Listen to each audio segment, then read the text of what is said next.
किन किन मुद्दों को लेकर आप जा रहे हैं? देखिए, मैं तो पिछले 5 वर्ष से लगातार ग्वालियर दक्षिण विधानसभा के अपने परिजनों के साथ हूँ और ग्वालियर दक्षिण विधानसभा का एक एक परिजन इस बात को जानता है कि एम्बुलेंस से और फायर ब्रिगेड से पहले ग्वालियर दक्षिण का बेटा संकट के समय में उनके पास पहुंचा है। चाहे कोरोना की बात हो, जब सारे नेता अपने घरों में सो रहे थे, तब उनका बेटा रोडों पे अपने परिजनों के लिए संघर्ष कर रहा था। चाहे स्कूल की बात हो, चाहे अस्पतालों की बात हो, तमाम सारी स्थितियों में अब ऐसा हुआ है कि हमारी विधानसभा पहले से बहुत उन्नत है। और मुझे इस बात को कहने में गर्व महसूस होता है कि जिस राज्य को साक्षरता के विषय में पूरे देश में प्रथम श्रेणी में रखा जाता है, उस केरला के बच्चे भी ग्वालियर दक्षिण में आके यहाँ के स्कूलों की प्रशंसा करके गए, उनको देख कर गए।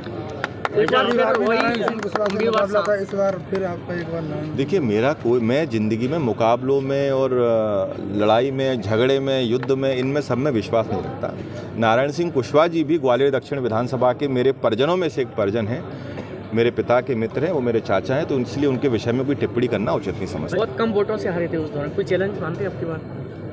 देखिए, चुनौती तो मैं नहीं मानता, मेरे परिवार के हैं और ग्वालियर दक्षिण विधानसभा की जनता को उनका बेटा मिल गया है। अब शायद यहाँ किसी नेता की कोई गुंजाइश नहीं। अच्छा, देखने में आ रहा है कि ग्वालियर दक्षिण विधानसभा में बीजेपी में टिकट को लेकर लगातार विरोध हो रहा है। नारायण सिंह कुशवाहा को टिकट मिलने के बाद अनु मिश्रा भी नाराज है पार्टी से। मुझे लगता था कि भारतीय जनता पार्टी इतना चिंतन मनन कर रही है, शीर्ष नेतृत्व साथ बैठ रहा है, तो शायद कोई अच्छा और बेहतर प्रत्याशी लोग लेके आए।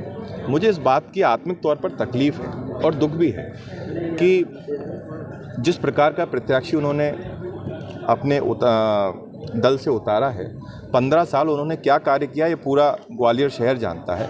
मंत्री रहते भी उनकी आप सबकी बाइट्स मैंने देखी हैं जिसमें उन्होंने कहा है कि मेरी कोई सुनता नहीं है। उन्हें कोई सशक्त प्रत्याशी उतारना था जो वास्तव में दक्षिण विधानसभा के भविष्य के बारे में सोचता, पर दुर्भाग्य है कि इतनी मेहनत के बाद कोई अच्छा प्रत्याशी वो नहीं लेके आ पाए और लेके आ भी नहीं पाएंगे। लेके आके इसलिए नहीं पाएंगे क्योंकि पिछले 20 वर्षों से ग्वालियर दक्षिण विधानसभा के जो परिजन हैं वो उनको आशीर्वाद दे रहे हैं। भारतीय जनता पार्टी के प्रत्याशी और नेता तो हमेशा जीतते रहे, पर ग्वालियर दक्षिण विधानसभा की जनता पिछले 20 सालों से हारती रही। वैसे आपने भाजपा पर प्रशासनिक मशीनरी के दुरुपयोग का आरोप लगाया। नारायण सिंह का कहना है कि अगर भाजपा प्रशासनिक मशीनरी का दुरुपयोग ही कर रही थी तो 18 में आप कैसे जीते? देखिए, बात यह है कि यदि कोई चांद की बात कर रहा है और उत्तर कोई सूरज पर दे, कोई पूछे कि चांद का टेम्परेचर क्या है, उत्तर कोई सूरज का टेम्परेचर पर दे, तो इस पर तो मैं कोई टिप्पणी करना नहीं चाहता। जहाँ तक बात है भाजपा की, तो मैंने स्पष्ट तौर पर आरोप लगाया है और अभी भी आरोप लगाता हूँ कि municipal commissioner Harsh Singh Bharatiya Janata party के एजेंट बन के ग्वालियर में काम कर रहे हैं और अनावश्यक तौर पर रोडों पर खुदाई करा रहे हैं। इलेक्शन कमीशन ने उन पर जांच बिठाई है।